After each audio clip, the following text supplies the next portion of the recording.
What's up, everyone? It's your boy BLAZEDxENFERNO.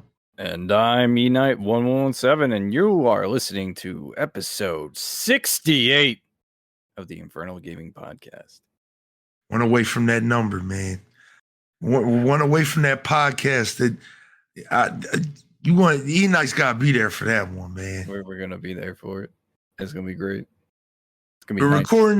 We're recording this episode 9/4, so we're right here in September, right? September, yeah. September's crazy. This year's going by so fast, man. And we got a dope show for you today.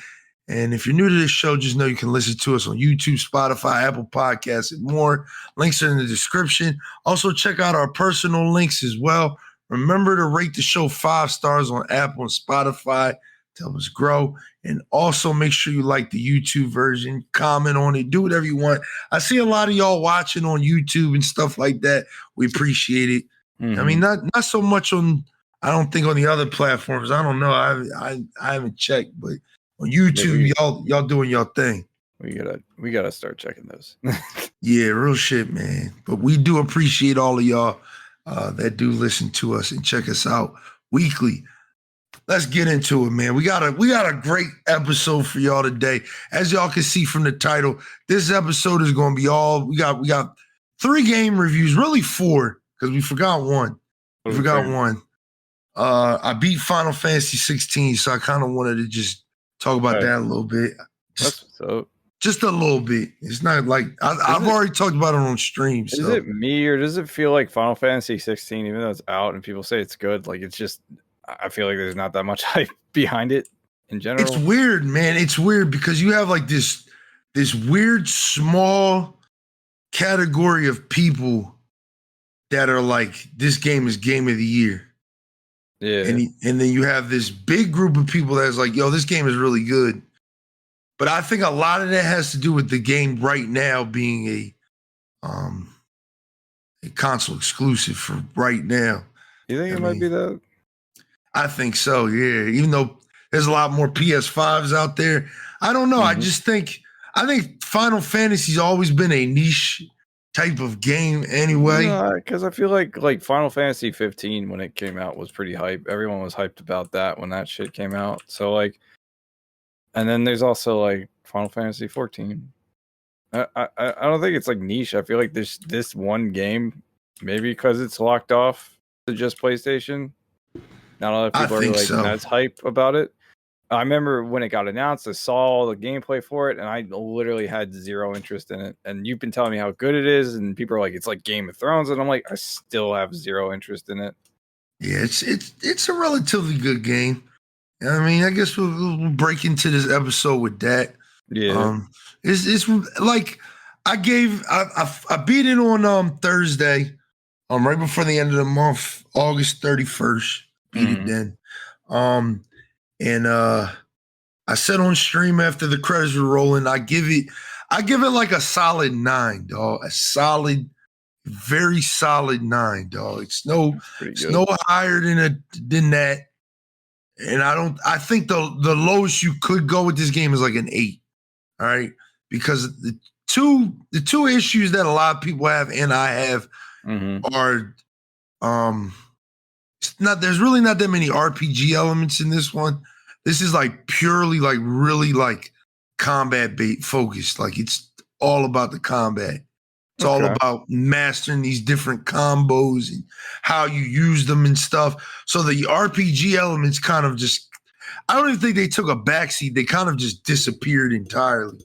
Yeah, so you don't have like setting up characters and their stats and stuff. Nah, you have it's kind of like the Final Fantasy 7 remake, where it's like you just kind of have like 2 pieces of equipment that you can equip to yourself, like a bracelet and a belt, and then your sword, and then you can equip like 3 amulets or 3 different types of like.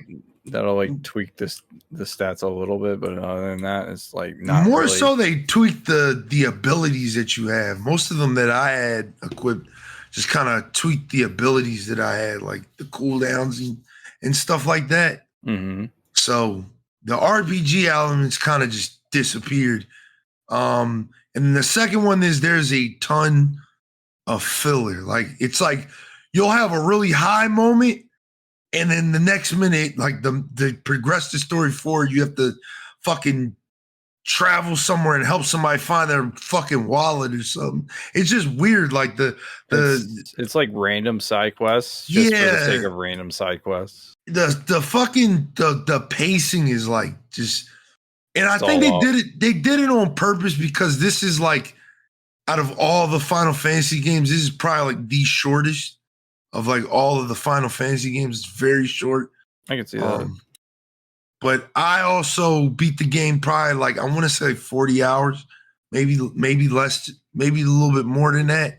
That's because you were doing like a lot of stuff though, right? Yeah, I didn't do a lot of side quests. I did a lot of the Notorious Marks because they were like pretty fun. The bounties, they were pretty fun. Those are pretty much boss battles, essentially. Yeah. But the side quests were just kind of like, they were just like, go here, talk to this person. Okay, you're done. So I'm like, all right, I'm not gonna like waste my time. Some of them are like really good and fleshed out, like the 5 that I did do. But like for the most part, a lot of the side quests were just kind of. Now I like the characters. I think I've said that on the previous podcast. Clive, Jill, all of the supporting cast. Everybody's really fucking dope. Joshua, everybody's pretty good. Like I really like this cast of characters. I think that might be like my favorite thing.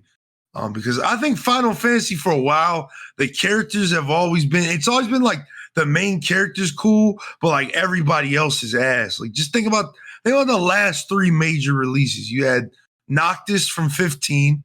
A lot of people like his friends, but I really didn't care for them too much. I didn't really care for Noctis. He was like a typical emo boy for me. Yeah. Even Noctis was a little like, all right, he's all right. His boys though were actually like lit like that. I think it's not like as individual characters I liked. I think it was their dynamic as a group. Yeah. The only person I didn't like was Noctis because he was like full blown emo. Yeah,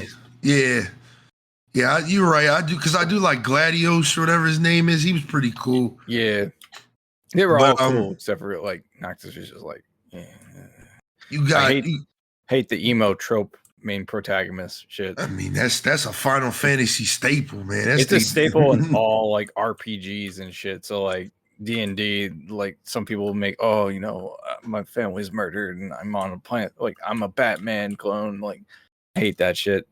Yeah, like to me it's just unoriginal and uninspired. Like I get like characters getting depressed enough, but give them a personality. I hate that shit. Yeah, me too, man. Me fucking too. But 13 had lightning. I liked lightning, but everybody else was ass. 12. No, I think I like snow, and I like the hated snow. Hated snow.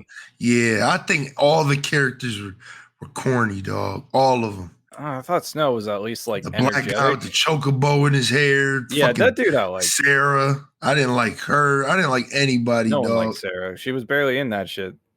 Fucking 12. Everybody sucked. I hated 12. I hate 12.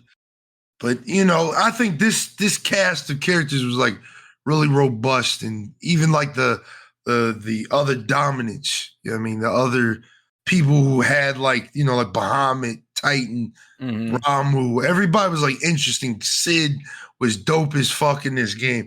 Everybody was really fleshed out in this game, and I like that. I really, really like that. But I do think those are just the only 2 things I didn't like about the game. Was just really that the RPG elements just straight up like disappeared, dog. Like they were just gone. Yeah. They're fucking gone. And it's like, correct me if I'm wrong, but I feel like the RPG elements in Final Fantasy weren't like crazy that in depth. Like even the older games, it was like you could really only equip weapons, bangles.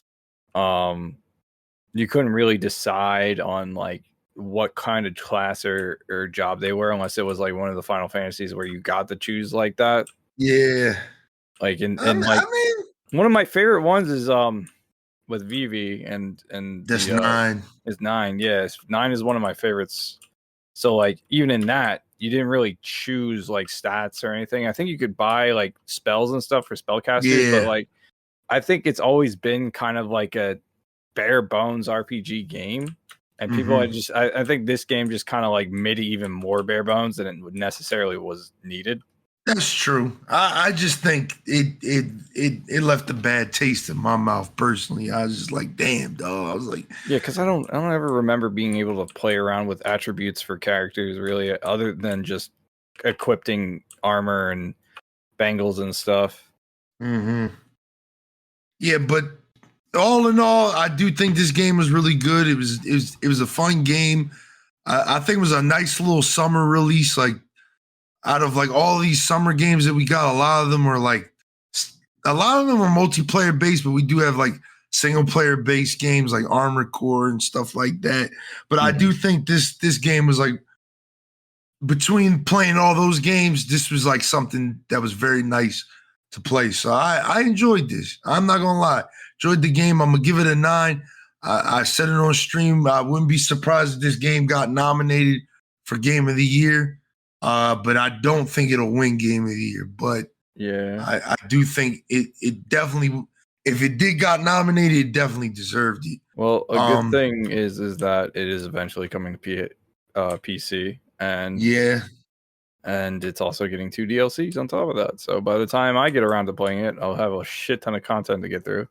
Now I wonder if one of those things of DLC that they're talking about is what dropped yesterday, because there was some DLC that dropped yesterday. It was just like some costumes and I think like a hunt, and that was it. The way the article sets it up, it sounds like it looks like it's going to be an expansion for later on. So okay, like 2 of them.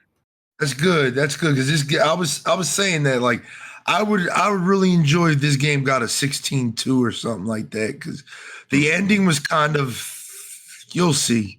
It's cliffhangery or anything like that? Nah, I'm not gonna say too much, but it left off with me wanting to know some more. Yeah. So kind of like the ending for what's that game called? Dragon Age Inquisition, yeah. Like that one left me wanting more. I felt like there's still more holes in that story. That game had 3 DLCs.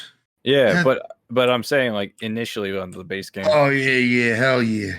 But yeah, this game is coming to PC. They just started working on the development of the PC version. So for all you PC people, I mean, y'all get to play this game, and I think it's a dope game, dog. I do think this game is very good. You should play it if that's your type of thing.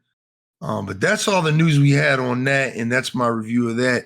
I'm gonna honestly let Eknight take the floor with the rest of this. He's gonna be talking about Armor. We're gonna start with Baldur's Gate, because Baldur's Gate is a game that everybody's saying like is literally Game of the Year. It came out of fucking nowhere, surprised the shit out of everybody. It really did, though. I didn't hear anybody talking about this shit all year, and then all of a sudden, even when it was in early access, no one was talking about it other than like people were like, I don't know about this RPG game. You know, it looks pretty good, but like it's early access and like it's not finished and stuff. And then it finally releases, and everyone's like, God damn, this game is good as shit. And I have the game, and I can tell you the game is good as shit. If you love, first of all, if you're a D&D fan, you'll love this game, because it's based off of place in D&D, and so is the mechanics. You roll dice to determine the outcomes of things. That's dope. Yeah, I've seen that. I wonder what that dice roll thing was. Yeah, so that's how you play D&D in real life, where you take a D20. It's like 1 out of 20. You roll it. Depending on your roll, you could either get a high roll, like from like 15 to like 20. 20 being like a crit success, 1 being a crit failure. So it doesn't matter what modifiers you have, you will always fail if you roll a 1, and you will always succeed if you roll a 20. It's got that element of D&D down to a science, and it allows you to just do whatever the hell you want. And it's not like people will look at it as like an isometric RPG, like kind of like Diablo in a sense, but it's kind of not the case. So think of it like it's a blend between a D&D theme, a little bit of XCOM with the combat, because you have that turn-based, strategy-based gameplay, and you have a limited amount of actions you can do per turn. And then you have a robust character creator a really robust RPG system even though it's based off of classes, you can still like diversify within that class through its subclasses. And then the story is super like it's really good. Like I don't like it's the replayability for the story and just missing content that you haven't gotten to yet, because I'm like still in Act 1 for the game. This is the game I'm gonna take my whole ass time with. It's like outcomes. There's like twists and turns. Some of them are obvious, some of them aren't.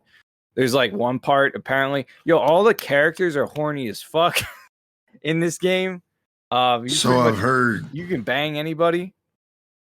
You can have like it is wild how much like freedom that Larian has put into this game, and the creativity that they put into this game to make encounters and storylines interesting. And the fact that it's not like it's not like a, how what's it called? Like, all right, let's say Final Fantasy is like if you just do the main story and a little bit of side quest, how long is the game? Like maybe 30 hours? Yeah, I think so. Wait, what Final Fantasy? Mm-hmm. I say like if you just don't do any side quests, probably like 40 minimum. Like cool 40, like your average RPG usually, like 30 to 40 hours. Yeah. If you're just playing at an average pace. Yeah, Baldur's Gate's probably like, I want to say 150 hours for your first playthrough. It's crazy. That's how much content there is. That's how much dialogue there is. Hell, I can look up how many hours I've actually put into Baldur's Gate right now. And I'm sitting at 36 hours. Damn. And I'm still How long have you had the game for? Since launch, I want to say. When was launch? When was like it? A month ago, August. Oh, all right. That's like not early bad. August. How far would you say that you're in the game? I think I'm close to I'm in the Underdark, and if anybody knows what that is, well, I didn't go to the Mountain Pass, but I don't think I'm in the second act. I think I'm still in the first act. Yeah, so there's like, I don't know how long the game is. I don't even know if anyone's beaten it yet. Because everyone's so worried about like speedrunning the sex scenes or something. But yeah, no, I feel like the game is easily 150 hours long if you're just playing an average playthrough and you're not trying to hunt down every quest line and everything. I know people have made as crazy, insane builds with the character creator. I know there's like a dude that runs around and he just made like a strength build, and he puts like barrels of like explosive barrels and shit in his pockets that he can carry, and then every encounter he just puts down a shit ton of barrels and he just ignites it and he just wipes out everything in there. Like I know there's a dude running. I think I saw a video of a dude with like he was playing with his friends, and he was playing as like a halfling barbarians, and they're just running around like bald little Marios, and it's just jumping around like beating the shit out of everything. Like there's a lot of freedom in the RPG aspect of the game. So it's like story wise, it's a 10. Gameplay wise, it's a 10. Combat wise is very, very diversified. So you know how like in video, like you play an RPG, you can like, you cast a spell, you do a melee attack, you might do a special ultimate move or something cool, fancy, right? In Baldur's Gate, it's like D&D. So you get an action, you get a reaction, you get a bonus action, and you get movement. Movement's determined on your race and your class and any feats that you have acquired, which are like perks. And then your spell list also determined by your class and everything like that. Essentially, you can you can go out, do a melee attack, and then if you wanted to be an asshole, you can push people off cliffs and shit. I have fought a giant teleporting spider with an underlevel party and won because I had an arrow that would do like pushback damage or like force damage, basically pushing the spider away for like maybe 10 feet. And I won by just knocking it off the ravine we were fighting on. Just a straight boss battle. I just won because I decided to do some bullshit. That's crazy, man. Like, but the same can happen to you, which is why the game is good. wait, what? Yeah, so like random bullshit could just happen to you. Like you just take an arrow to the knee and it's just over for you. Well, it's not even like you die. You like there's a resurrection thing. Obviously, if your party wipes, you just restart from the last save that you had. Which, by the way, pro tip: save all the damn time. Are you playing with other people or are you playing by yourself? Right now, my playthrough is by myself, but me, BK, and Julio are trying to do a YouTube thing, or BK is trying to do a YouTube thing where we play together. So we're trying to get that down as like a 4-player team. Okay. Co-op is a lot different than single player. Single player is definitely your traditional like BioWare RPG or like Mass Effect RPG or any type of RPG where your companions have like a major storyline or major role in the story. In multiplayer, it kind of takes those storylines kind of take a back seat for just doing the main quest with your friends. So like you pretty much are like just mobbing around with like your friends. We tested multiplayer out. You can kill each other. You can do all types of stupid shit. I'm pretty sure like I can knock someone out and throw them if I wanted to. So if anyone knows about the whole throwing the gnome meme in D&D, I feel like you can definitely achieve something that's similar to that. Oh. So like, yeah. So like, I'll give you an example of some bullshit that happened to me. If you go down to the Underdark first time, by the way, spoiler alert, it's like a minor spoiler alert because it's more of an enemy encounter than anything. Be very wary of the edges because you will be knocked off very easily. And there's a lot of things in that game that do knock back damage. On top of like spells that already do that shit. There's a creature called a I forget how to pronounce it, but it's like Balder Baldur. It's like it's an underground like it's like a tunneling lizard essentially, and it's pretty big. The first time I encountered that, it knocked my entire party off the ledge and I died. That is crazy, dog. But like I said, I could do the same to that, and which I proceeded to do after like the 4th time trying to fight that shit. I think the only thing is frustrating in the game is if you don't know how the game mechanics actually work, which I feel like they're fairly easy to grasp. You can get like frustrated by constantly having to like revive teammates. When you do revive someone that's down, there is a period in time where basically they have to wait a whole turn before they can do anything again. So you need to like kind of it's a more of a strategy based game, like turn-based strategy. So you kind of keep that in mind. How your classes play and stuff. And I feel like once people get the hang of things in their first like hour or two of playing it, then they'll realize like, oh, okay, this is what this character is gonna do and everything like that. And don't feel like you have to like restart the game because you feel like your build is bad. You don't. I think it's kind of the same sense with Armored Core. You kind of just have to look at things in a different light and tackle it from a different direction. There's so many times where I've been up against a couple enemies that I thought my party was too weak for. And then I like basically attacked them, lost, and then I was like, you know what? This person has this spell. I wonder if I do this. And then it ends up panning out for the better. Because there was an example where I was fighting like a shit ton of dwarves and like an elf lord demon thing, and like I kept wiping because there was just too many of them, and they were like the same level, and they all had bullshit spells and everything. And I have like you have like your 4-man party of 4. I eventually realized that because I wasn't in a hostile environment and I can set up where my dudes go prior to the engagement, I basically positioned a bunch of shit to where like I had like this glyph of warding put down. It's like a trap. Inferno, it's like the the runes that you would put down in Skyrim. It's like a big ass one of those. Oh, okay. So you could put that down, but it's considered a hostile act. So one of the guards caught me, and I was basically able to persuade him or like pay him off with gold to like ignore that. And then it was in the middle of the room, and it was like a one that does force damage, which basically would push people off. And I set it up where the main bad guy would be at after the cutscene, and basically just like set it up in a way where a majority of the dudes got knocked into a lava pit, and I only really had to deal with like a couple of the mini bosses that were with the guy. Oh shit!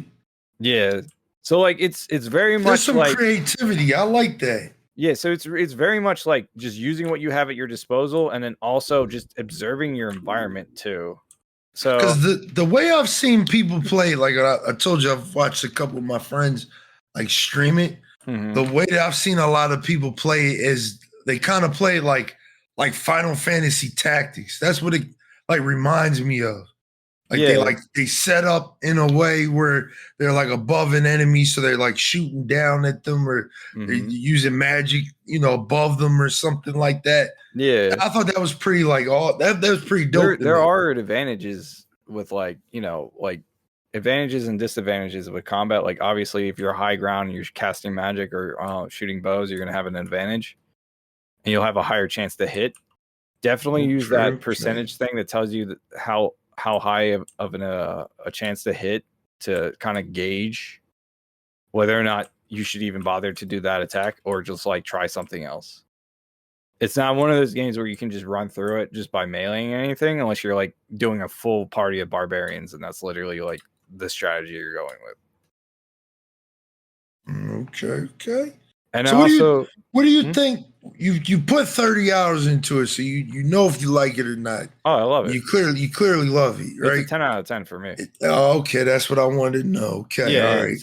I don't need to ramble a lot, but like it's a 10 out of 10, and I can't wait to get back into it. But you think it's your game of the year? Let me play Starfield first, and I'll let you know. all right. I feel like it's going to be between those two. It's going to be. I'm gonna pick that game up. I'm gonna pick that Baldur's Gate game up. Like I said, wait till you're done Starfield, and then probably play that game. I will never be done Starfield. Wait till you're done your first playthrough in Starfield, and then play that game. All right. Yeah, it's one of those games where it's like you got to invest time. Okay, I see. Like easily, like even it's the same thing with Starfield. Like it's gonna be like you play a new game in Baldur's Gate, new class. You can do different choices. You can do different you can have a fully evil character. Let me just put it like that. Like your character can no balls just kill everybody, change the entire course of the story. You can do whatever essentially you feel is right or wrong in that game. 150 gigabytes. It is a big game. Yeah, damn, dog. The map is huge. Fuck. It's not like an open world map either. Okay. Fuck. God damn. That's what I was saying. Oh shit. All right, so you also got the pleasure to play another game that I think I'm gonna pick up soon too. Like I said, I've just for reference, y'all, I've kind of put off a lot of games ever since.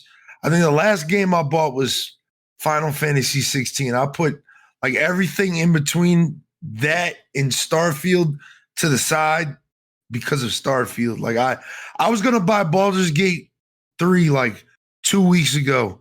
And I was just like, nah, I'm not gonna do that because I'm gonna literally drop that game. And I got lucky. People gifted me these games for my birthday, and I was like, bet. Yeah, that's good shit.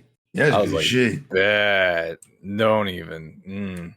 So, yeah, my original games to get was Starfield and AC6. Baldur's Gate was not even on my radar, mainly because.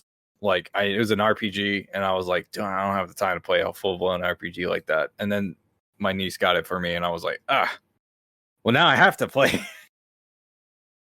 So, yeah, I think I just got lucky this year with just being able to play these games. As far as the game you're talking about, Armored Core 6, that is a very good mech game. It looks like it, man. It is one of the weirdest games that I've ever played. I went into it expecting it to be like a standard mech game where it's like you just fight robots and stuff. I didn't expect to get emotionally invested into it. It's a From Software game, so the story's a bit vague, but it's not as vague as like Elden Ring or Dark Souls. Like you can definitely understand it, and I love sci-fi shit, so it's definitely up my alley. Mm-hmm. In terms of like the story is very interesting. I'm not going to say much about the story because I know people are going to end up watching a YouTube video on it anyway. But if you chose the Coral Mommy, you understand what I'm talking about. So Yeah, man, I ain't gonna lie, man. I've seen a lot of like crazy creative mech builds, and that alone had me like, all right, I think I need to buy this game. Just bro, because I've always wanted to make my own mech. Now, I got a question for you. Is this game available on PS4? I think so. Because I have a Maybe? friend of mine that like he would love to play something like this, but I think the problem is he's on PS4. He doesn't have a PS5. I don't know if it's on PS4 or not. That's like I think it's not. I think it's only on the current gen stuff. Because honestly, the way the game handles, like it's not like a bad graphical game. It's pretty standard From Software graphics. Oh, it's on the PS4. Oh shit! Oh, it is. Okay, so then yeah, he should have no problem. It might be like a downgrade in graphics, like visually, but I think like gameplay wise, it is smooth as fuck. Like it's hella optimized. On PC, I was running like I always cap my games at 60 FPS just because like I'm recording shit too, so I need all the processing power at the same time. Mm-hmm. But like multiplayer, if anyone's played a FromSoft game, that isn't like a Naruto fighter game or anything like that, and it's like in terms of like RPG, like Elden Ring and shit, the netcode sucks ass usually. There have been times when in Elden Ring I got invaded and I would attack this dude and he wouldn't even like take a hit, or I would miss completely because by the time I was done attacking, he was across the screen. Because of lag and shit. In Armored Core 6, the PvP is privately hosted and it's fucking seamless. Like it feels like I'm playing against the NPCs in the single player game. Like that's how smooth it is. Like I'm not. That's good. There's no That's like very lag. good. There's no like frame rate drop, weird stuttering or anything. Like it's surprising how well the multiplayer is for this game that isn't really that trying to be a multiplayer franchise. Like it is insanely smooth. Like you saw me and BK battling it out on stream. Like we were shit like some anime shit. That it shit is really crazy. some anime shit, bro. I got a couple of clips I'm about to share on the YouTube channel soon. That is like there's a Kamehameha beam that I don't know how to unlock and I'm frothing at the mouth just to get. There's like a fucking crazy ass like I found flamethrowers, bro. The flamethrowers are insanely strong. Really? Which is surprising in like a mech game.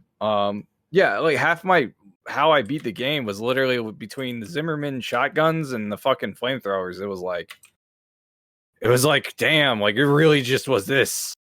That's all I needed to survive. And like, it's like, it's weird how like you'll be like, oh, I want a Gatling gun, and yeah, you could do it with a Gatling gun, but like certain enemies can just ricochet that shit off because they're heavy armor or they have like an energy shield. So you need to like kind of like you need to like have like a test build when you go up against to like a boss for the first time, kind of see where you're at, see what works, and then go back, get some shit from the shop. By the way, you don't have to really worry about running out of money like that because you can sell parts that you already have for the same price you bought them for. So you never really lose any money. Okay. And so that way you're able to like completely reconfigure your build without like worrying too much about losing money. There's also plenty of other ways to earn cash, like doing the arena challenges and any side missions that pop up on the screen instead of the main mission. But it is one of those games where it's like, there are skill checks, and there are a lot of people return the game because of a certain skill check in at the end of the first chapter. Some people couldn't even get past the tutorial helicopter in the beginning of the game. I'm going to be honest with you. It was a tough fight for me, but I didn't like. It's all because I didn't realize I could use the sword against it. Which, you know, pro tip: melee weapons in that game actually fucking rock. Like, if you can get a hit in with like any of the melee weapons, you're probably gonna fuck up that person's day. Like, no cap, that shit was crazy. And there's a lot of fun melee weapons. Like there's like a pile driver weapon, and then you hit one dude once with that shit will have your health. It's insane.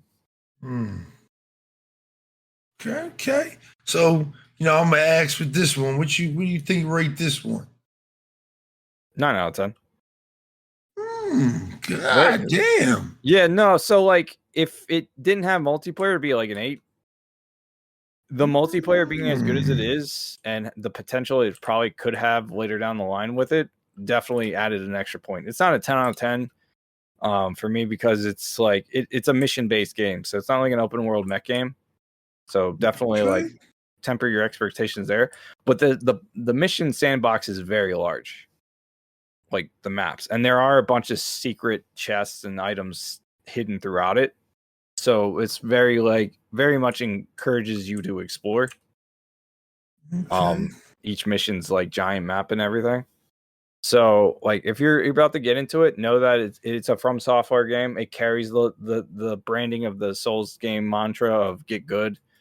Don't give up when you play the game just because you can't get past like the helicopter or like a certain boss. Is it long? No, I would say like I can look it up right now. How long I played. How long did it take you to beat? I feel like it was like, yeah, it's 23 hours is my total playtime, and I beat it in less than that. So probably like 15 hours for 20 hours. Okay.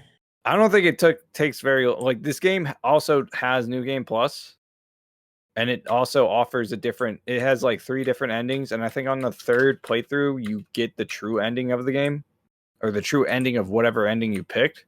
Yeah. There's also different missions that are locked between playthroughs depending on what you choose.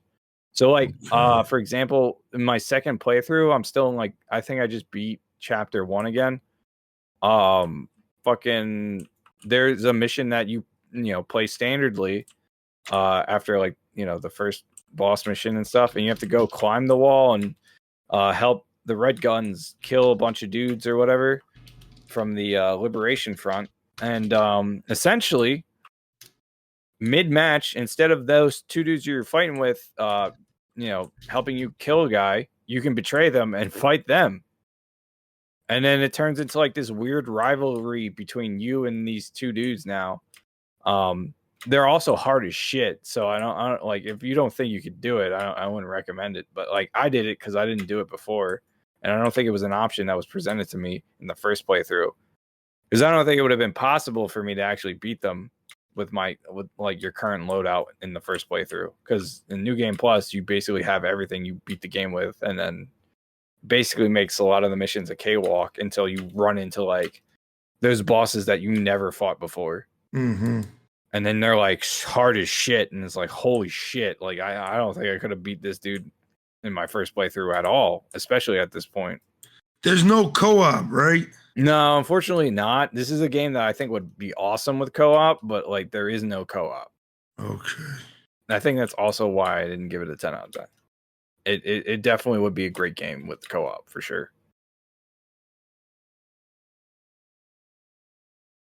But yeah, overall, the last 2, this entire year has been pretty good for video games.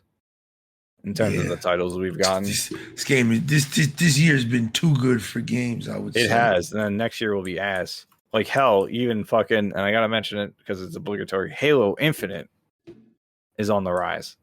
So like, yeah, the population is steadily re-increasing because they keep just releasing content instead of promising content. Okay, good shit. Shit. So like, yeah.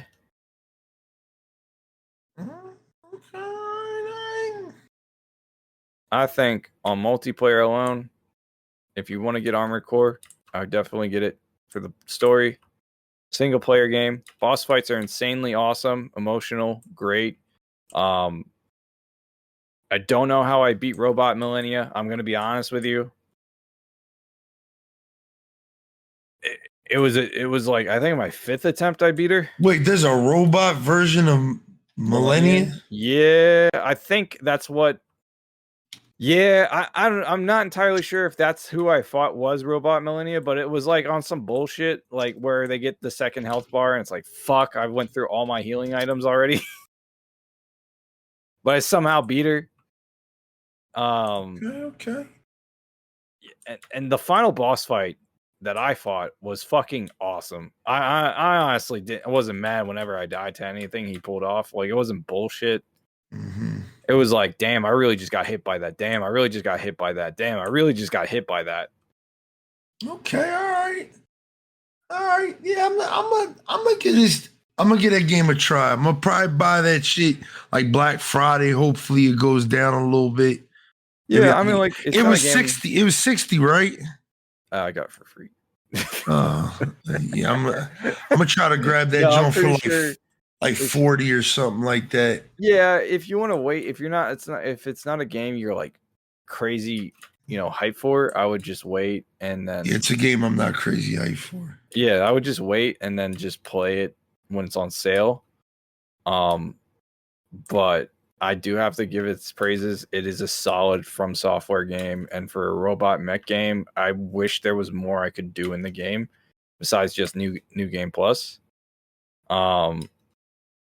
So if it gets DLCs, I'm probably gonna buy them. Okay, all right. Sounds good, man. All right. Anything you want to talk about before we get into the main subject matter of the damn podcast? Yeah, we're gonna get into these articles, man. I'm gonna keep y'all waiting a little bit more, man. Just a little bit more. Like I said, Eknight didn't get to play Starfield yet. Nope, I'm patiently waiting for the actual release date. You know what I mean? I got to play. I played it. Mm-hmm. All right. So we'll talk about that shit later. But I mean, unless you want to talk about it now, because I feel like it's going to be a long conversation. What man. Articles do we really have to? The troll at Gamescom is from fucking. Yeah. I'm gonna get rid of that. Yeah, we don't need it. I mean, to be honest, it's just the same dude that did the streaming awards, so he's really not doing anything new. And then what else is there to talk about? We mentioned Final Fantasy coming to PC. We did that. We talked about shit. I really don't know. My mind is on Starfield right now. Like that's where I'm at. Like I don't. All right, really, so we gonna give it to y'all then. Fuck it, man. Like there's really. What are we gonna talk about? The fucking Lara Croft's got a new skin and she's more attractive than she was before. Ooh. So yeah, y'all. Cyberpunk team's going to Witcher 4. Fucking Sony has the handheld portal. Like there's honestly, we don't have enough information to really talk about. These are minor details in the subject matter that we're gonna. Well, the PlayStation Portal, I think, came out or it's coming out. No, the official name came out. It's called the PlayStation Portal. Oh, okay. Yeah, I don't think it's coming out until like either Christmas or next year. Okay. All right. So yeah, I played Starfield, y'all. Mm-hmm. As a lot of y'all would know, I played that motherfucker, man. I played it. Is it everything you hoped for and more? That's what everybody keeps asking. Everybody's asked that question. Is this the game you thought it was gonna be? And the craziest question, the answer to that question is kinda. Like kinda. So as I'm like playing this game, I've kind of learned like I may not be that into like space games like that. Like I'm not that into it. Mm-hmm. But I feel like this is like making me get into it a lot more because it's probably the most immersive space game that I've ever played. Like think about it. Like a lot of the space games I play, Mass Effect, No Man's Sky, a Star Wars game, you know what I mean? They all have their limitations. Like Mass Effect, you don't really do too much space-wise. It's more so like you go somewhere. It's more of a setting. yeah, you kill some aliens and shit. I mean, it's just this game is like full blown. Like you build a crew, you build a ship, literally build a ship. You go to planets, you explore planets, like, and it has that level of exploration that I wish No Man's Sky kind of had. I don't know how to explain it, but I think I have an inkling of what you're trying to say. yeah, man. Like I feel like No Man's like. Don't get it wrong, man. There's thousands of videos out there. I've seen them all over Twitter. Like, oh, you guys got so excited for this, and it's like this video being sped up of this guy running across the planet, and it's literally just him running, and there's just like some rocks in his way every once in a while, and like that's it. But like in reality, right? Like let's keep it 1,000, right? That is literally a planet, dog. Like if I go to fucking Mars right now, we don't know if there's any life on Mars, right? But let's say hypothetically there's no fucking life on Mars. There's no cities or nothing. That's all I'm gonna be doing, right? So of course you're gonna have planets that aren't inhabited by anything. There's nothing there. You know what I mean? So you're just gonna be running the fuck around. Yeah. You know what I mean? It is open world in that sense, but it's also like open area. Yeah, I mean, and I think that kind of like pissed some people off. I mean, that's all right. So on that video with dude walking 45 minutes to get to the boundary is him walking in one direction to get to the boundary of one area. He didn't do a whole like this is from one boundary to another. It's from where he's landed at to the closest boundary. So it's like potentially if he were to walk from one boundary to another, it would take him maybe 90 minutes, maybe like 100 minutes. Like 45 minutes is a long time for you to walk. Yeah. In a video game. Yeah. Bro, like, I don't even think Skyrim from like one end to it to the other is like that long in length. If you just walked into it, just kept walking without any like combat or anything like that. Yeah, it's probably like a good like 30 minutes. I'd say like good 30 minutes. And they did say that Rift into Solitude's probably like a good. That's probably like a good 30 minutes. Yeah, if you're just doing that like jog animation and no like speed up tactics, like it's 30 to 40 minutes at the very least, and that's the entire map of the game. The fucking Starfield randomly generated areas in the planets. Not gonna lie, it's not a huge appeal to me, but it's something that I don't think I was expecting to like be a whole like big expectation like I did with No Man's Sky, because like you gotta look at the advertisements. No Man's Sky advertised that there's gonna be all this lush animal life and interesting like shit going on in their randomly generated planets, and it ended up being a bunch of dick monsters every 2 seconds. Like everything was a dick monster, right? When that game came out, and I was so disappointed by it. And shit, there wasn't even multiplayer, and they were like, yeah, you could play with friends, maybe indirectly, kind of. But that game's got really good, by the way. It did get a lot better. It's great now, but that's like damn near a decade later. Yeah. So with Starfield, you're not just getting the whole travel this galaxy universe area thing, right? You're getting a fully fleshed out story with side quests, interesting characters, interesting hidden lore, interesting environmental storytelling. Apparently the combat's good, right? So like there combat is very good. Very good. So he's played it. And I just got the booster pack. So it's like I've just been playing it on some Fallout shit. Like just running around, ducking and cover. I just got the little combat slide. You got the Fallout power armor, basically, just with the thrusters and everything. You're just running around fucking people up. Like so let's talk a little bit about performance, right? First thing a lot of people want to know is Bethesda game. What's the performance like?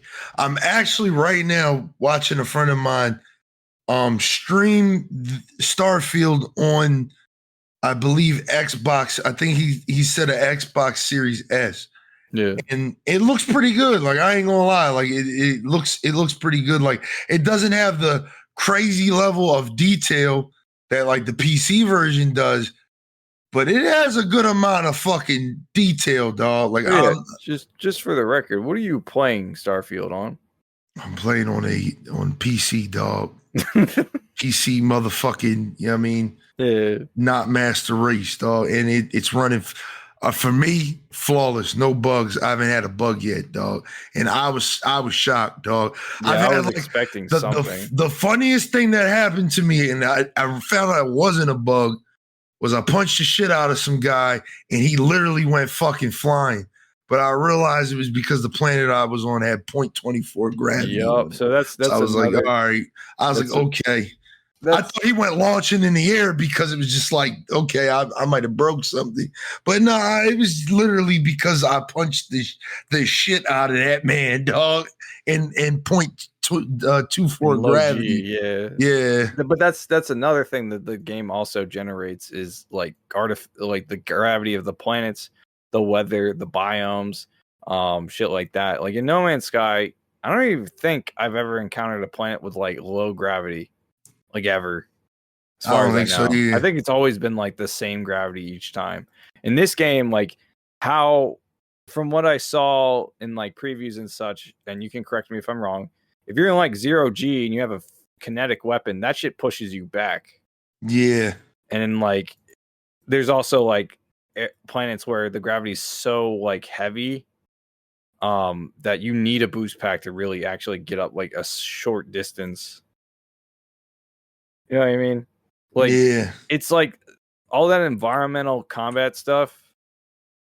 That is like the peak design that I think is going to make the game for me. I think the only thing that I noticed that you can't do is you can't just like float out in space. Yeah. So, like I said, space. I feel like they didn't explain a lot of it.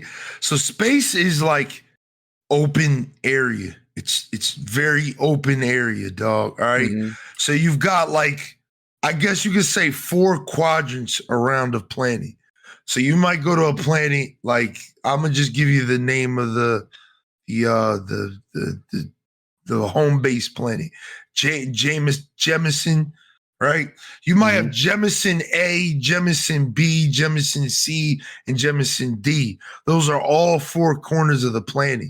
And you basically like travel, quote unquote, fast travel to each quadrant of the planet. You know what I mean? If that makes sense. You can't, to my knowledge, I haven't tried it, but you can't fly from one side of the planet to the other side of the planet.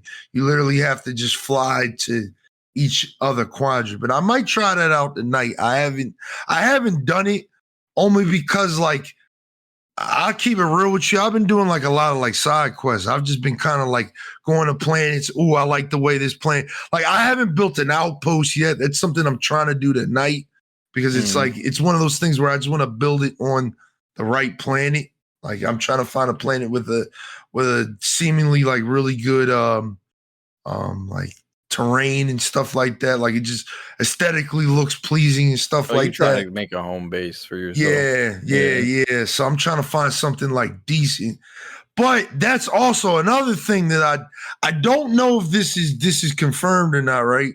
But I was watching somebody else play and they went to the same exact planet I did, and their planet was grass and mine was snow. So that is something that is a thing.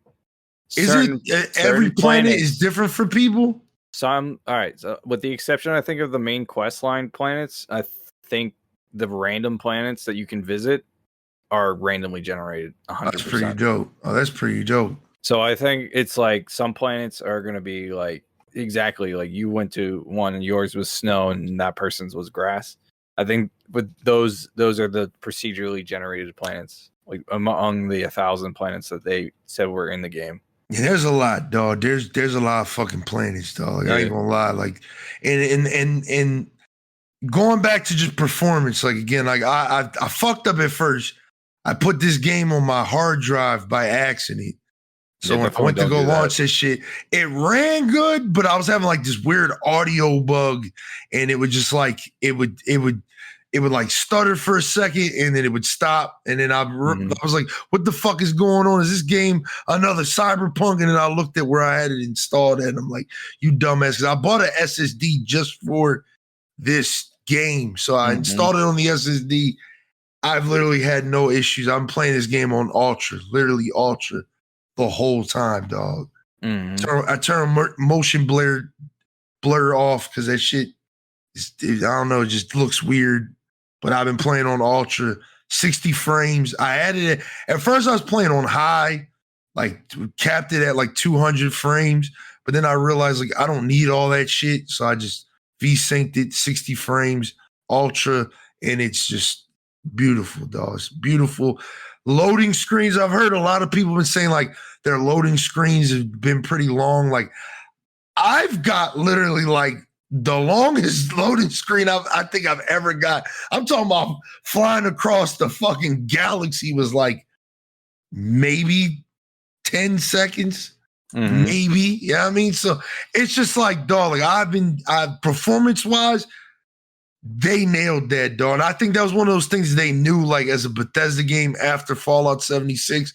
They were like, we gotta make sure this not game even after that, like after good. Redfall as well. Like, the comparison to this game and Redfall is like night and day. Like, dog. They needed to make sure this game was like 90% bug free. It needed to run on everything as good as possible, which is why they made that decision with the 60 FPS for console. Well, no, it's 30 FPS on console. 30. Yeah, no, but that's what I'm saying. It's not going to run at 60 FPS. And listen, I've been watching. I'm literally watching my friend play it now, and no lie, I couldn't even tell you if it was in 30 frames or not. Couldn't even tell you. Like the only difference that I'm seeing from his gameplay and mine is like he's flying around in space and there's like not that much like clutter and shit. Like there's not like a bunch of like asteroids or like trash flying around. Cause when I'm playing, there's like all this debris and all this shit going on in space. Like it's just, I mean, it's relatively like performance wise, it's great. Dialogue is fucking good. I'm so glad they got away from that Fallout 4 dialogue. Yeah, apparently they were gonna. It's so good. They were gonna. At one point, there was gonna be a voice protagonist for it, and I'm so glad that they didn't go that route because it really limits the dialogue system. Dog, like, it's so good. Even Baldur's Gate doesn't have a voice protagonist. It is literally them just reacting to whatever text thing that you choose to say. Dog, it's so good, man. Like I said, like, and then there's those points in the game where obviously like you've got to persuade or you got to lie, and even the persuade system is dope. It's like a numbers thing. Like it gives you like Fallout 3. Nah, it's like it gives you like a certain amount of turns to make a certain amount of attempts, right? So let's say to persuade you, I have 4 grayed out boxes, right? 4 grayed out boxes. I have 3 turns to make all 4 of those boxes white until you're fully, persuaded. But it gives me 4 different dialogue options. One of them will be like +2. One of them is like +3. One of them is like +4. And the higher you get your persuasion up, the easier it is for you to just pull off like +3s, +4s, and shit like that. Okay. Instead of it being like Baldur's Gate, where it's like you roll a dice, you add your modifier, and then just that's whether or not it succeeds. Yeah, it's more so like you just get that skill up, and there's a lot of skills. You chain like dialogue together. Yeah. There's to do the persuasion, so it's more like an actual conversation. Exactly. Like it's like I see what you're saying. Like what I usually do is I hit them with something light first, see how they react to it, because the way the system works is even if your next attempt fails, you'll still be okay because your first attempt the attempt before it was successful. It's like a dance. I think it's like a real conversation. It's like you may say something and that might piss them off, and it's just like, nah, I'm not fucking with that. But it's like, cool, I'm already worked you a little bit. You believe what I'm saying a little bit. I do like it. Like it's really, really, really good. Like, it because determines on whether or not the conversation it's more of an organic flow rather than like just saying one line of dialogue and then persuading them. Yeah, yep. Okay, I get what you're saying. I feel like what's it called also had something similar. What was it Assassin's Creed Ragnarok? Yes, they had something similar, but yes, I personally couldn't. Valhalla, it was Valhalla. You get your charisma up, It was literally like a weird, like you had to do like I didn't understand it that well, but I think maybe Starfield simplified it to the point where you do understand it. Yeah, it was dope, dog. So it's like right now, I'm doing like a stealth build, like Of course you are. Yeah, because that's just what I do. That's all you do. Stealth sniper build. That's it. Nah, but the crazy thing is I ain't got a sniper, but I just found this AR with a suppressor on it. So I'm like, all right, I've been just using that, and I've just been pulling up on motherfuckers. Have you built any weapons? Because I heard you can do that. Yes, I just started doing that because I found out how to do it. Because at first it was like really confusing. So you have to like research shit first. You have like 5 different stations in the game. You have a weapon station, spacesuit station, infrastructure station, a cooking station. I know I'm missing one more, and then you have your research station. The research station is where you literally craft recipes to make shit. So you gather certain materials and stuff like that. And then there's sometimes a chance if you have one of the ingredients you need for the recipe that you'll make a quote unquote scientific breakthrough and it'll just complete the recipe for you. So you won't need all 3 recipes. So it's like pretty dope. Like I've been doing that. Like I've been getting lucky. Like I just was like, all right, I need suppressors. So I went and researched suppressors. I only had one of the materials I needed, but I made a scientific breakthrough and completed the project. So now I can do muzzles and suppressors and shit like that. That's what's up. I like that. Yeah. It makes crafting more interesting. Yeah, it's a dope system, dog. Like I said, I wish, like, all right, just for reference, right? I wish I think I'm like close to like 30 hours or something like that. I got 27.9 hours, all right, in this game, and it's only the 4th. The game came out the 1st. So I've been putting the time in, and it's just like I haven't built the outpost. That's how you know, like, I've really been like just moving around. Like I've been hunting pirates. I've been drawing with that. Like I find a pirate. I'm like, okay, we going to shoot the shit out of them, board their ship, kill everybody inside. And then, all right, I don't like the way this ship looks. So I'm going to destroy it. So I get back in my ship, destroy it, and move on. Oh, this planet looks good. Let me scan it real quick. Oh, it's all water. So I'm not going to even bother with that. I went to Earth and I was fucking confused. And because I was just like, why is it? Oh, yeah. You go to the Sol system and like literally early game. Like you go to the Sol system. Oh, shit. All right. I thought it was like far removed from this place. Okay. Cool, hell no. Don't spoil nothing. You literally go to like Mars, like the 2nd mission. Okay. So it's like, of course, the first thing you're going to do in that system is be like, all right, let me go check out what's up with Earth. And like I said, I'm not going to spoil nothing, but you'll see when you play. But it's just, it's one of those things where it's just like, wow. Like, and you can land on these planets too. It's not one of those things where it's like, you see it, it's like you can't get on it like that Mass Effect 2 problem. It's more like Mass Effect 1. Like, if you see it, you can go there and get on it and walk around. It might be all fucking water. It might be all fucking rocks, but you can go there and you can do mining because there's materials that you do need from mining and stuff like that. So you can do some of that.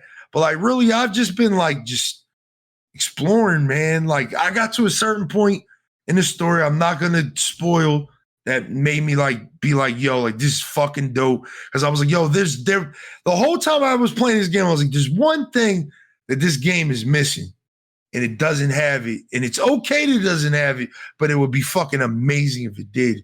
And then it happened, and I was like, oh, this is fucking like, yeah, this is like the best game ever. Cause I've been relatively blind, other than like what I saw in the review. Yeah, me and a couple too. Reviews here Me and there. too. Yeah, What me you too. can do in this game, other than find your space. Like I know the generalization of what you can do, but there's also like I know there's certain elements of it that there's probably like leads into more gameplay. But yeah. Listen, man, I'm excited to play it on the 5th. It's great, man. The game is solid, dog. The side quests are really fucking good. I just did this crazy side quest that was like, I think I was supposed to do like hours ago, like maybe like fucking like 20 hours ago, but I just like put it off to do other shit. Mm-hmm. And I was like, all right, I'm gonna finally do it. If I'm gonna just tell y'all now, if y'all get the Mantis quest, do it. Just do it. Because it gives you a lot of shit from the beginning of the game. It gives you a lot of shit just doing it. And it's not that hard. There's like a puzzle you gotta solve, and you gotta kill a bunch of people, and that's it. Like it's relatively simple. Mm-hmm. But it's just like Skyrim, the world scales with you to a certain extent. So there might be enemies, like you'll be like level 10, there might be like a level 15 enemy. But he's like considered like the boss enemy in the area. So he's like, he hits a little harder, but you take him down pretty easily. I mean, you have a whole bunch of different, kind of like that Fallout 4 aspect to the weapons. Like you might have like radioactive weapons. You might have like, there's like elements. Yeah. You got like fast loaders, thermal abilities, shit like that. So it's like there's things that kind of like really spice up combat. Like, you get some like really wacky guns, like really strange guns. Like I got a Grendel that fucking a Grendel. That's the P90 looking gun. It looks like a P90. It's called a Grendel. I have a Grendel that's a 3-round burst, but it does incendiary damage. And if it kills an enemy with incendiary damage, there's an increased chance that enemy might drop medkits. It's fucking weird, but it's like it's just no, like this is what we want. Like we want that random element to the gun. Yeah, it's fucking weird. Like if they die from the incendiary rounds, right? Mm-hmm. There's a chance that they'll drop a med kit. So it's like I was like, all right, what I'm gonna do is I'm gonna just go into a random pirate outpost, shoot at these guys, let the incendiary rounds kill them, and just farm med kits and shit. It's like a good way to like farm up and stuff. I thought it was pretty dope, but I was just like, this is like weird as shit that this is a thing. But like Eknight said, this is what we want, dog. Like this is what we want in a Bethesda game. Like that random weird shit like that Skyrim had is just, it's here, dog. It's all there. Like, dog, like no lie, there's the crazy shit that happens to you. It's happened to me like 4 times. Is you'll run into a guy, right? You'll be in space. He'll hail you down. You'll hail him back. He'll be like, yeah, we're here to talk to you about your spaceship's extended warranty. It's like, yo, what the fuck is going on, bro? Like, but it's like, it's funny as shit. So that's why you enjoy it more. Cause you're like, oh. And you can keep like talking to him, right? It's like, so like the third time, I'm like, all right, I'm going to hear this man out. And he just keeps talking and talking and talking and talking. And it gives you dialogue to like react to like how much he's talking, like, yo, please, like make it stop. Like basically, like you say that. But it's just like at the end of it, he's like, yo, there's like 3 packages we offer. And you can actually buy one of the packages. I was like, this is insane. Like, I didn't even like, dog, like, nah, I was like, bro, get the fuck out of here. Like, I was like, get the fuck out of here, man. Like, it is good, dog. It is a good, solid Bethesda title.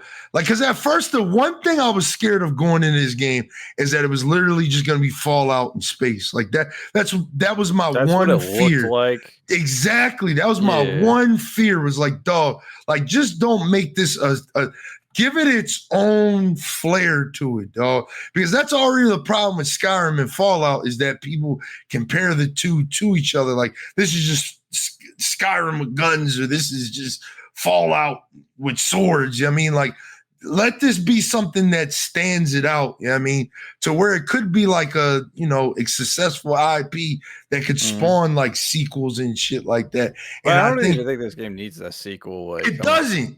But I think like I've been hearing a lot of people, say it. This is gonna be the next Skyrim, dog. Like, we're gonna be playing this for like the next like 15 years, dog. Like, no lie. Like, this is gonna be. I just seen a literal IGN report today that was like, there's already like 400 mods for this game on Nexus right now, dog. And the creation kit didn't even come out yet. Yeah. So it's like, dog, like, this is gonna be that game, dog. And like I said, with my 27 hours, as soon as we're done this podcast, I'm gonna be probably putting another like 6 into it, dog. Like, I have no desire to like really like play anything else. Like, that's why I told you to wait for Baldur's Gate. I wake the fuck up and I'm like, dog, what am I going to do today? Like, what am I going to do today? What me and my girl going to do today, man? Me and my girl Sarah, where are we going? Where are we going, dog? Like, you know what I mean? And it's just the chick in the game. yeah, man. Like, where are we going, dog? Like, where are we going?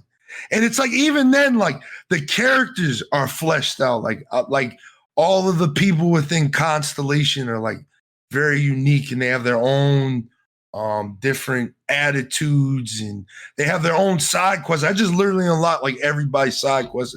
I didn't do it yet. It just popped up for me. Like, go talk to this person, go talk to Barrett, go talk to Andrea, and then go talk to this person. And I'm like, God damn, but it's just like, that's what I want. Cause like Skyrim had that, where it was just like, you literally could do like quests that unlock other quests. And that's kind of like what this game is. It's like, you can do a quest that'll literally unlock another quest. And I love you. I fucking love you, dog. Yeah. So there's a potential for like hours of replayability. And from what I've been told, the New Game Plus is definitely where the game shines. Yeah, like, see, I don't know when I'm gonna get there, but when I get there, it's gonna be a good time, dog. It's gonna be a good time, because my second playthrough always hits the hardest on any game. Like, I remember like my second playthrough of Skyrim, second playthrough of Fallout 4, second playthrough of New Vegas, all that shit. It always hits harder, but like this game, it's one of those things. It's just like Skyrim in the sense where in Skyrim, like, I remember I was just like, dog, like, that looks cool. I want to go there. Mm-hmm. That's how this game is. It's like, dog, that looks cool. I'm trying to go there. The first launch trailer like 1,000 times over because I just wanted to be a mage with a sword and do magic shit. Dog, it's just it's there's so much shit you can do, man. Like, I thought the melee combat was gonna be kind of corny. It's pretty fucking good. Like, it's pretty dope. And it's like a lot of like enemies, they'll see you have a melee weapon, like they'll challenge you. They'll be like, all right, bet, like, this is what we doing, like, let's get it. Like, I'm like, all right, like, let's get it, motherfucker. Like, I like that, dog. Like, I really like the depth to this game. Like, the space combat is pretty good. It's really good. Like, how you have to like power up certain parts of your ship and power them down during combat. So yeah, I like that. You're not using your grav drive during combat, so you turn that shit all the way down and boost up your weapons. You know what I mean? Take the engine off, boost up your weapons. Like, we just shooting shit right now. You know what I mean? Like, it's just like, I like how well it allows you to immerse yourself. You know what I mean? It really allows you to just, like, if you're like me, and the reason why I'm not streaming the game is that I literally like role play the game, dog. Like, most of the time when I'm walking through the city, I'm literally walking through the city, dog. I'm just walking. I'm looking at a tree. I'm looking at this. They're talking about something. Let me go see what they're talking about. Oh, got a side quest. Oh, let's go do that. Like, that's how I play. So I feel like people watching me play that on Twitch, they wouldn't enjoy that, because it's so slow, dog. Like, for me, it's so slow, dog. But that's the way I like to play. Like, with Skyrim, like, I literally just, I have my horse and I'll just go and I'll just ride around, and then, you know, a random event will happen. And there's random events in this game. Like you'll just randomly get attacked by pirates, or you'll just, like I said, the warranty guy will pop up and you can attack him. There's so much shit you can do, dog. And no matter what, you can be anybody you want in the galaxy. And I like that because it gives me the opportunity to be like, all right, on this playthrough, I'm going to do it like this. The next playthrough, I'm going to do it like that. You know what I'm saying? Like there's so many ways you can play the game, dog. Like I literally just got a mission where it was like, oh, help these settlers out. You know what I mean? But they want this planet, and then the planet's already inhabited by people. And basically the people on the planet are like, well, they're your problem, but you can deal with them any way you want. If you want to give them to us, they'll, you know, we'll help them out, but they'll basically be like slaves. But, yeah, I mean, I'm not saying that you can do it like this. You know, their ship's kind of old. You can overheat the engine and kill them all if you wanted to. It's like, I like that, dog. You got options on how you deal with situations. Dog. It's not like one note. Yeah, dog. And there's probably an option where you could just be like, fuck that. Like, we taking this planet. Like, yeah, I mean, but I haven't tried to do it yet. You know what I mean? But it's just it's one of those things where it's like, that's what I've always loved about Bethesda games, is giving me options, giving me ways to do things the way I want to do them and role play within this world. You know what I mean? Like if I want to be a true bad guy, I can be that. Biggest problem with Fallout 4, I couldn't be a bad guy. Like if I wanted to be an asshole, you couldn't be. You just couldn't be. You just be kind of a jerk, but you still were. You're a good guy at the end of the day. Like the only thing I think you could be evil is if you sided with the Brotherhood and just was on the side of the leader, or if you sided with the Institute. Yeah, and with this game, you literally could just be like, man, fuck Constellation. Like I'm doing my thing, man. You wouldn't unlock like some of the best shit in the game, but it's just like, yeah, I mean, like you could really do your own thing. Like you could just, like I'm still trying to find out if there's a Dark Brotherhood in this game, right? I'm trying to find that out because apparently there is. Somebody told me like there's like a, you know, like a Dark Brotherhood type thing. There's like a religious cult. I just made contact with them. They're like, I thought they're like the children of Adam, but they're kind of giving me the Dark Brotherhood vibes. Like they're just giving me like the old shit. Like these motherfuckers might be about that. That's a weird shit. Snake cult, right? The Varun cult, yeah. Something that I saw in the gameplay thing. Yeah, man. So it's just there's a lot, dog. There's so much to this game, man. It's just one of those things where it's like, if you like an RPG, you like a deep RPG. Like this is it, dog. It's like you can play it however way you want to be. And that's my favorite fucking part, dog. Like I just got the bounty hunts. So it's like, that's what I've been doing, dog. I just been like, yo, we got to go get that guy. Bet we're going to go get him. We're going to go get him. I'm going to go get him. You know what I mean? I like that. I like how you can literally play any way you want. You want to be a pirate? You can be a pirate. You want to be a good guy, you can be a good guy. You can be an explorer.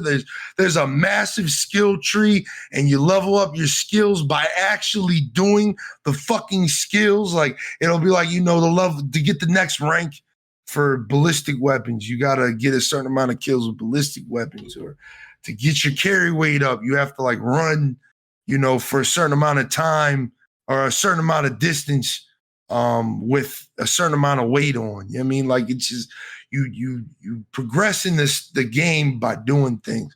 And I like that. I really like that, dog. Yeah, so it's not like Fallout where you just like buy the shit. You know what I mean? You just like put a skill point into it and now you know how to do it. It's like you literally level things up by doing it. Like you still have to put the skill point into it, but you can't get the next rank until you like complete the certification for it. So it's like I said, it's very deep, dog. Like just in the hub world alone in New Atlantis, you'll be there forever, dog. You'll be there forever. I promise you.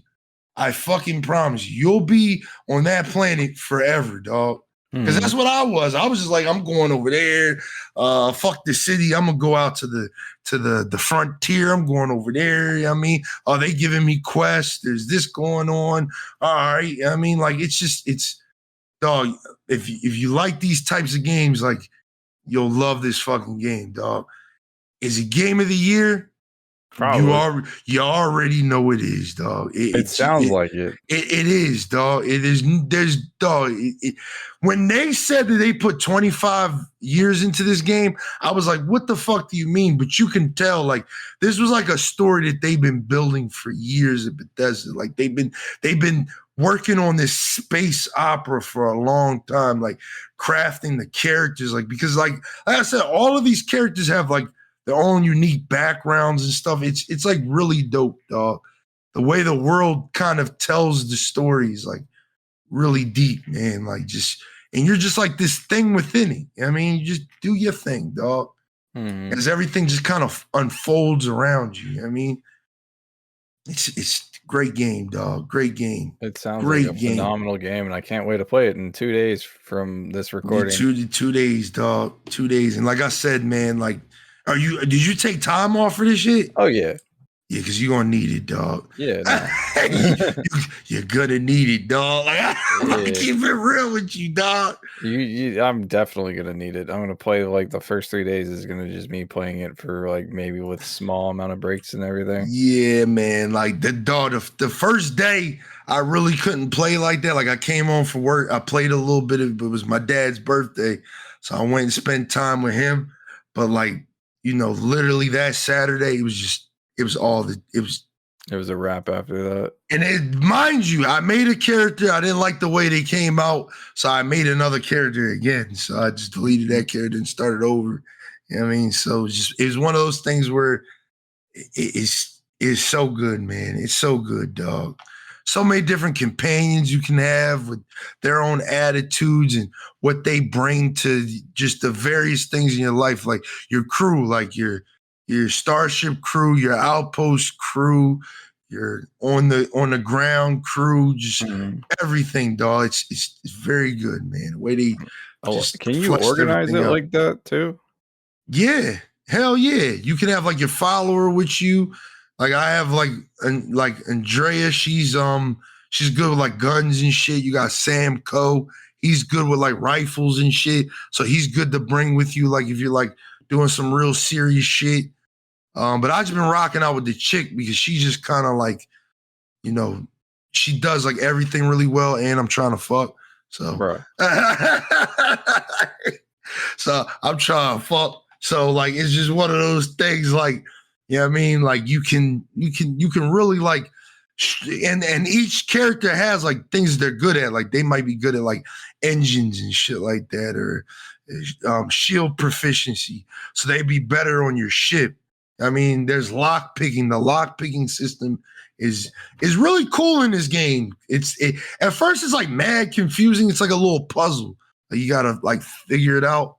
But once you figure it out, it's really good, dog. Game is very good.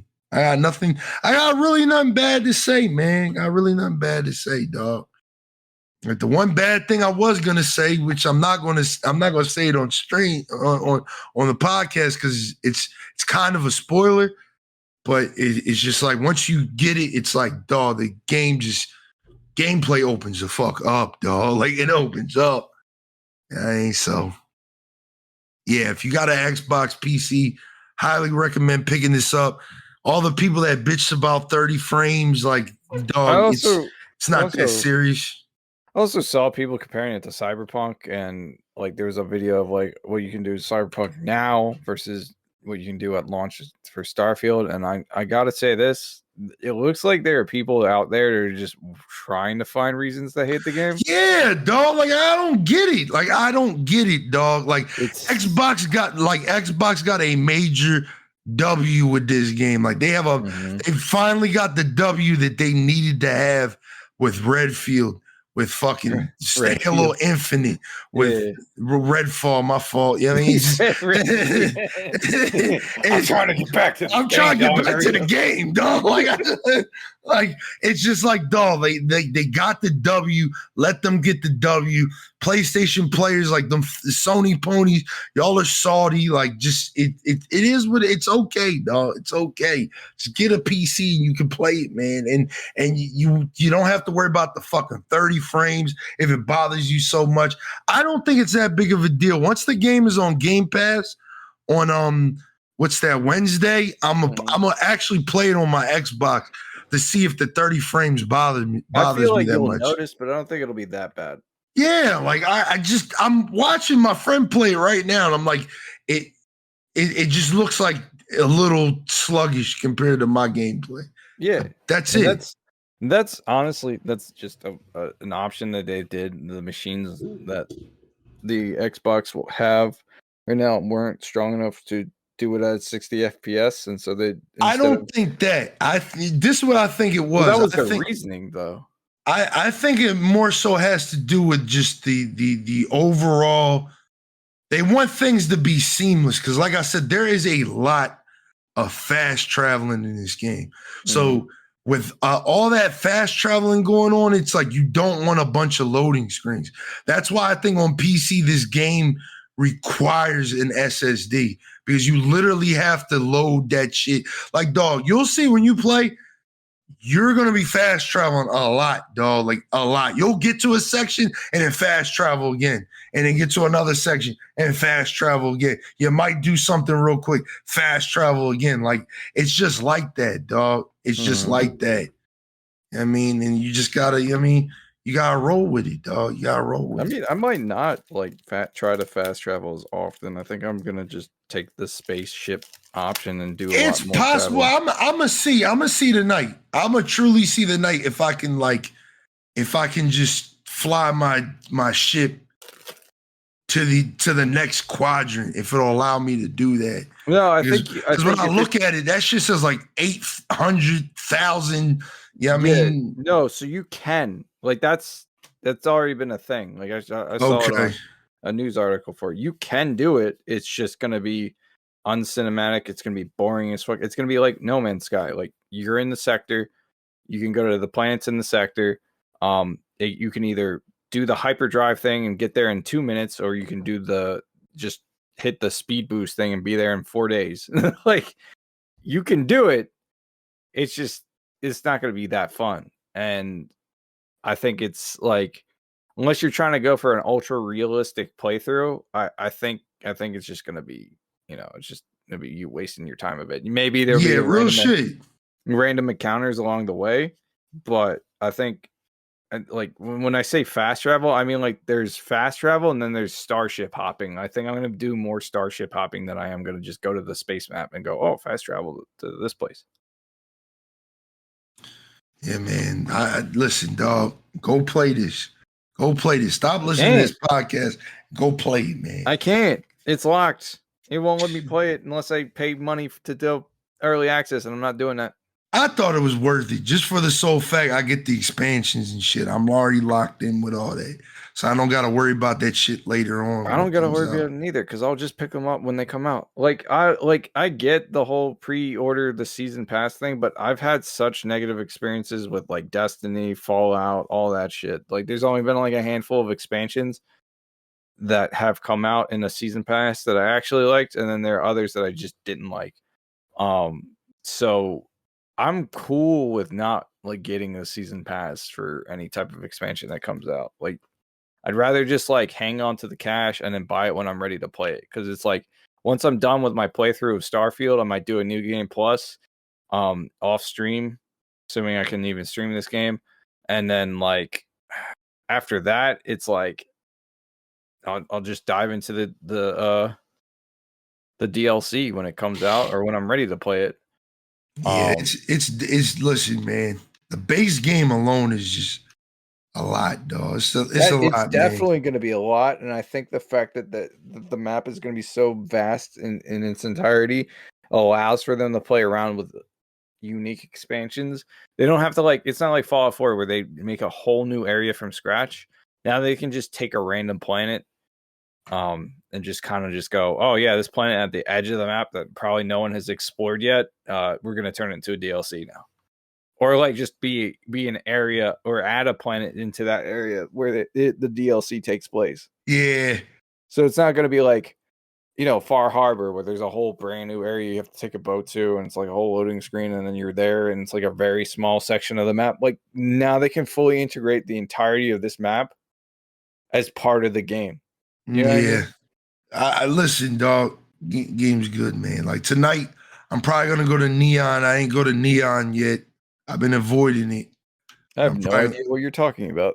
Apparently, it's like Coruscant from Star Wars. Really? Yeah, it's one of the bigger cities in the game. So okay. So it's not like the old Western town that I know about. old Western town. Yeah, so in the gameplay reveal, like, the 40-minute Aquila. Yeah, I've been yeah. there already. Yeah, I've been there. I kind of want to go there because relive my Firefly fantasy. Nah, it's pretty dope. I ain't gonna hold you. That planet is like one of my favorites. Like, you could become like a deputy in the town and shit too. I did that. You know what I mean? And pick up bounties and kill rival gangs and shit. That sounds lit. That sounds up my alley. I'm probably gonna be like a space maverick. Dog, you can do it, man. You can do it. I can do it. You can do it, man. BLAZEDxENFERNO said I could do it. I'm gonna do it. That's what I got, man. I got a fucking revolver. I got this fucking revolver, and that was like my build in what was that game called? The Outer Worlds. Or whatever it was. It was like I mean, it was a good game, but like it was lacking something. Again, that's another thing, like me going into this game, like when I told y'all in the beginning of this, I said like I realized I wasn't like that big of a space game fan until I played this. Because no game has done it like well. Like that was what I meant. Like Outer Worlds, like there was no space exploration.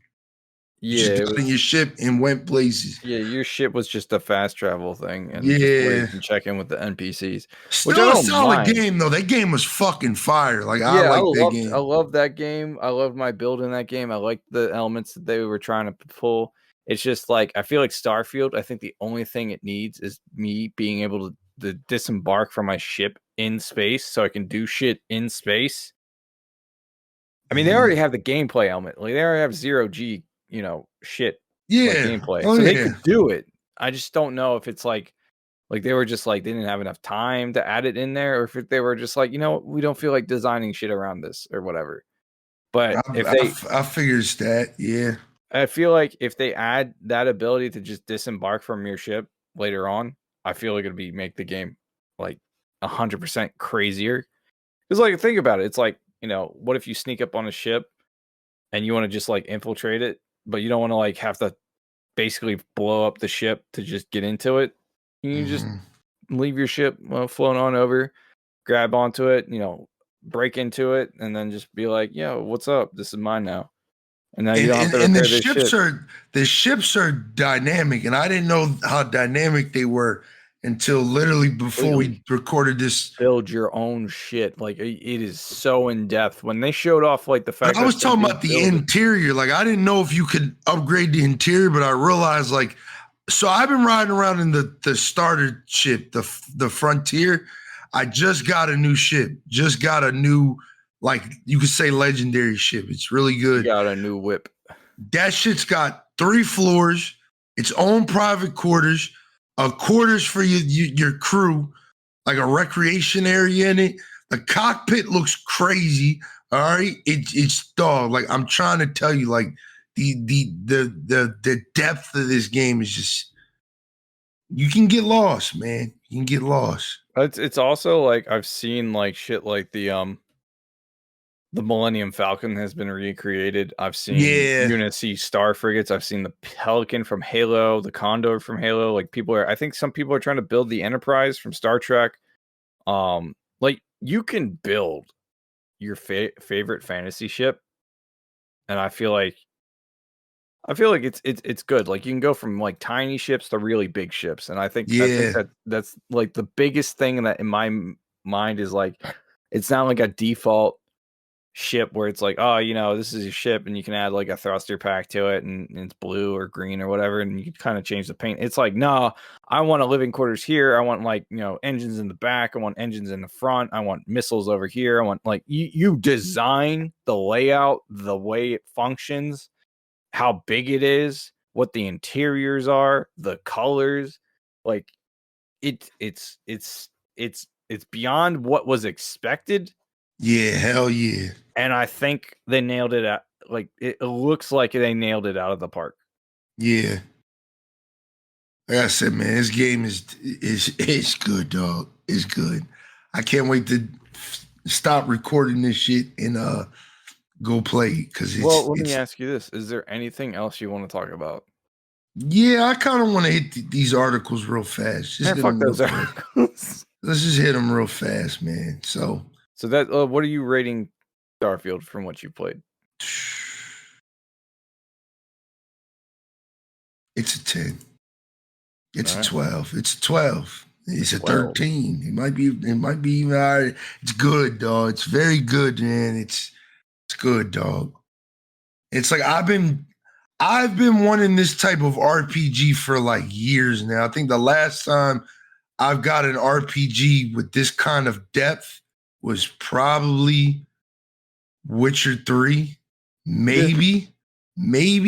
No, that sounds about right. Like, because even with Witcher 3, I couldn't. All right, Cyberpunk. So yeah, let's.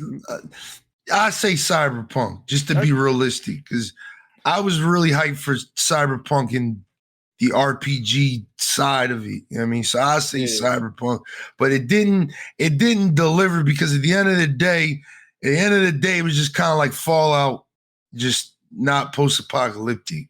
It was very good though. After it was patched and shit like that. Very good game. It's probably totally fine now, but I've already beaten it. I don't wish to return it. So like, I'm gonna probably go back when the DLC comes out. Let me know how that is, because I'm probably gonna get that, because I think, me personally, I really like Cyberpunk, but there was an itch that I still needed to be scratched. And it's here now. Like, we got it. Like, we got it. I think the problem with Cyberpunk was it was just a big ass city and a desert outside, and that was it. Like, with this is like, even with Skyrim had all different types of biomes and areas and shit like that. Underground areas, and then DLCs came out, added even more areas. Like, Cyberpunk was just city, desert, kind of not fucked up land, and that was it. Like, there was no underwater area, there was no sewer system. Like, it was just surface. Could you even swim? You could. Okay. That's why I brought up the whole comparison to Cyberpunk shit, because one of the things was you jumping into like water and swimming, and it was like your standard Bethesda, I just like landed in water, now I'm just doing default swim animation. Whereas in Cyberpunk, it's like a whole crazy animation of you diving in there and shit, and then your arm just swimming, and it's like bubbles. Oh, that's right. Yeah, you swim with the chick in that one side mission. I guess. I don't know. I didn't play that. Yeah. But are you talking about Cyberpunk or Starfield? Cyberpunk, yeah. Oh yeah, I remember that. Yeah. That was like a whole companion mission. Yeah, yup. Yeah, and you stare at her ass and everything. Yeah. Yeah, it was a great mission. And you hit that. Well, I hit that because I was a girl, so. Yeah, I didn't hit that. I hit the other one. Which one? Pan Am? Yeah, it's the only one you can hit. I was sick. I was sick. I tried to hit. I was a girl and shit, because I played as a girl. I'm like, man, I'm trying to hit. She was like, man, I don't go that way. I'm like, damn, dog. Nah, you don't have to worry. You don't have to worry about that in Baldur's Gate. You can hit no matter what. You can fuck a whole goddamn thing.